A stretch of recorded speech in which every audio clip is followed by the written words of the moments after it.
নমস্কার বন্ধুরা, মায়ের ছেলে আপনাদের সবাইকে স্বাগত। আশা করি আপনারা সকলেই ভালো আছেন। আমি আজকে আপনাদের রেস্টুরেন্ট স্টাইলের চিকেন ভর্তা করা দেখাবো। আমি প্রথমে একটা কড়াইতে খানিকটা জল, ওভেনটা জ্বেলে দিয়েছি। এবার খানিকটা জল দিয়েছি, একটা ডালচিনি দিলাম, দুটো ছোট এলাচ আর 4টে লবঙ্গ এই আমি দিলাম। দিয়ে তারপরে চিকেনগুলো ওর মধ্যে সেদ্ধ করতে দেব।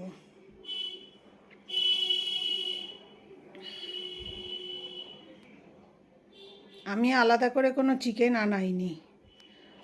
আমি নিত্য প্রয়োজনীয় যে চিকেন আসে তার মধ্যেই সলিড পিসগুলো তো কেউই খেতে চায় না, সেই সলিড পিসগুলো দিয়েই আপনাদের চিকেন ভর্তা করা দেখাচ্ছি।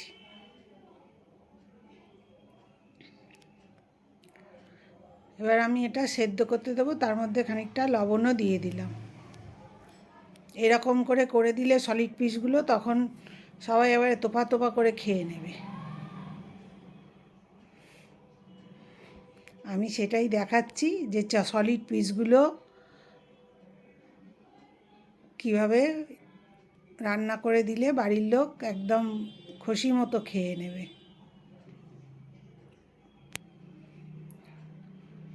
চিকেনটা ফুটছে, পাশে একটু ফেনা ফেনা হয়েছে, ওগুলো আমি ফেলে দিচ্ছি।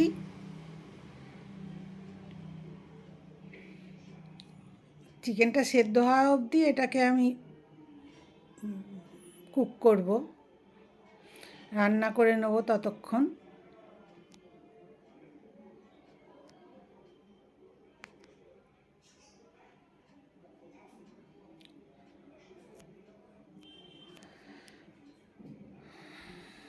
চিকেন প্রায় আমার সেদ্ধ হয়ে গেছে, বেশিক্ষণ লাগে না, মিনিট 10 মতো করে ফোটালেই চিকেনটা সেদ্ধ হয়ে যায়। ছোট ছোট এই মাংসের পিসগুলো, চিকেনের পিসগুলো দেখুন সেদ্ধ হয়ে গেছে আমার। এবার আমি গ্যাসটা নিভিয়ে চিকেনগুলো তুলে নেব। আপনাদের বাড়িতেও এরকম চিকেন এলে সলিড পিস কেউ না খেতে চাইলে এইভাবে রান্না করে দেবেন, দেখবেন সবাই কত খুশি মনে তখন খেয়ে নেবে।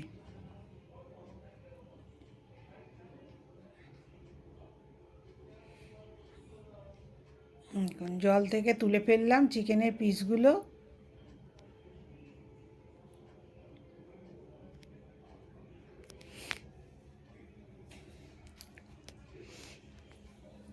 আর জলটা স্টকটা আমি রেখে দেবো, এটা চিকেন ভর্তা করতে লাগবে। চিকেন স্টকটা কিন্তু আমি ফেলবো না।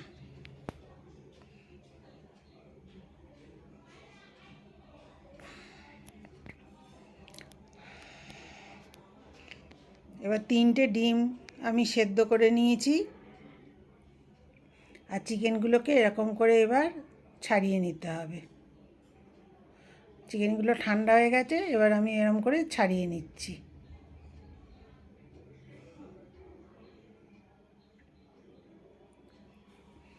দেখুন আমি এরকম করে ছাড়িয়ে নিয়েছি। এবার কড়াইটা বসিয়ে দিলাম, বেশ খানিকটা তেল ওতে দিতে হবে। এগুলো একটু রিচ রান্না হবে তো একটু তেলটা একটু বেশি লাগবে।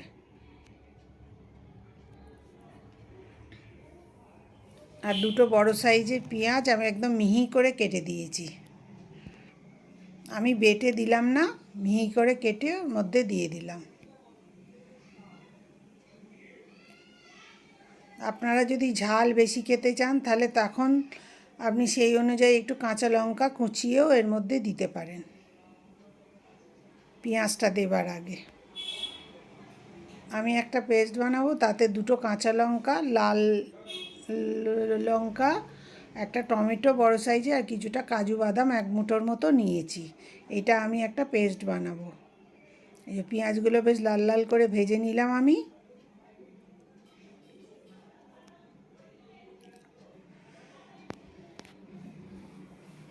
পেঁয়াজটা ভাজা হয়ে গেলে আমি মশলাগুলো দেব।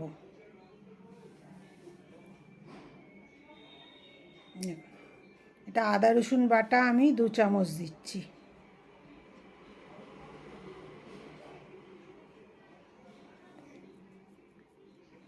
স্বাদ মতো লবণ দিলাম, কেননা চিকেন সেদ্ধ হয়েছে তখনও আমি খানিকটা লবণ দিয়েছি, সেই অনুযায়ী বুঝে লবণটা দিতে হবে।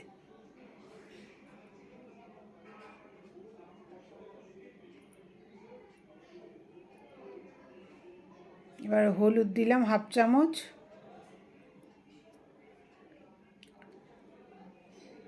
আমি আর ঝাল লঙ্কার গুঁড়ো দিলাম না, একটু কাশ্মীরি লঙ্কা গুঁড়ো দিলাম 1/2 চামচ।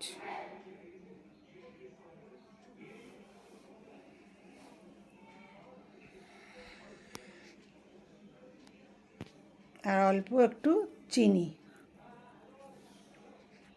সব কিছু মশলাগুলো ব্যালেন্স হওয়ার জন্য চিনিটা দিলাম, এতে স্বাদটা ভালো আসে। গুঁড়ো মশলাগুলো আমি দিয়ে দিলাম। এবার যেটা আমি মিক্সিতে পেস্ট করে রেখেছি সেইটা আমি দিচ্ছি, 2টো কাঁচা লঙ্কা, 1টা টমেটো আর 1 মুঠো কাজু বাদাম। এটা দিয়ে এবার ভালো করে এটাকে কষাবো যতক্ষণ না তেল ছাড়ে অবধি।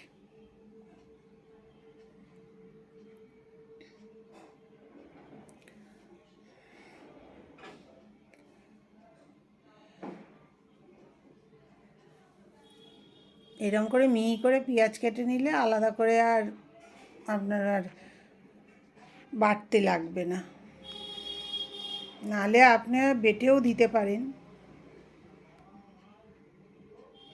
টমেটো, কাজু বাদাম, আদা রসুন সব একসাথে একটু কড়াইয়ের মধ্যে দিয়ে জল দিয়ে সেদ্ধ করে নিয়ে, পেঁয়াজ সব একসাথে সেদ্ধ করে নিয়ে মিক্সিতে বেটে দিতে পারেন। এবার এটা চিকেনটা দিয়ে ভালো করে এবার একটু কষিয়ে নেব।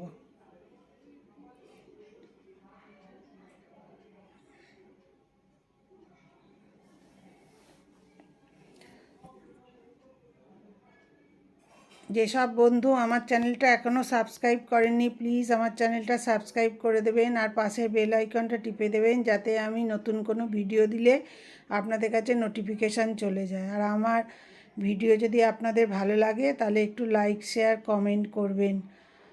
আর সকল বন্ধু আমার সাথে থাকবেন, এটা আমার অনুরোধ রইল আপনাদের কাছে। দেখুন বাকি যে স্টকটা ছিল সেটা আমি দিয়ে দিলাম, আলাদা করে আর জল দেব না আমি। এইরকম করে কষিয়ে নিয়ে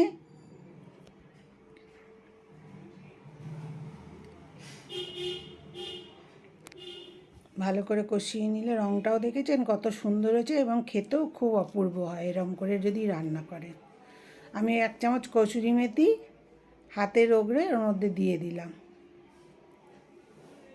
আর 1 চামচ বাটার দিলাম।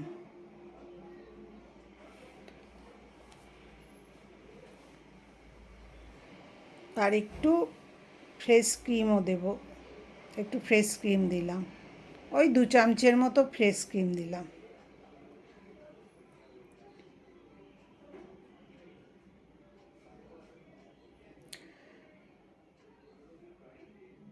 এই পদ্ধতিতে একদিন করবেন, দেখবেন খেতে খুবই ভালো হয়, খুবই সুন্দর খেতে হয় এটা।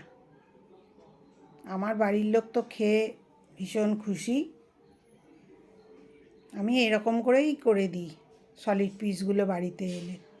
আরও অন্যরকমও করি, কিন্তু এইটা আপনাদের দেখালাম যে আলাদা করে ভর্তার জন্য চিকেন কিনতে হবে, সেটা যদি নাও কিনে যদি আপনি এইরকম করে করেন ভালোই হবে। সলিড পিসগুলোও রান্না হয়ে যাবে, আবার খেয়ে সবাই খুশিও হবে।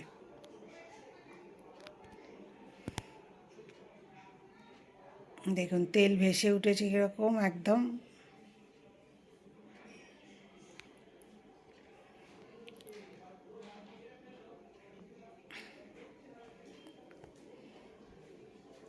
আমার রান্না হয়েই গেছে। এবার আমি এটা নিভিয়ে দিয়ে একটু চাপা দিয়ে রাখবো 5 মিনিটের মতো।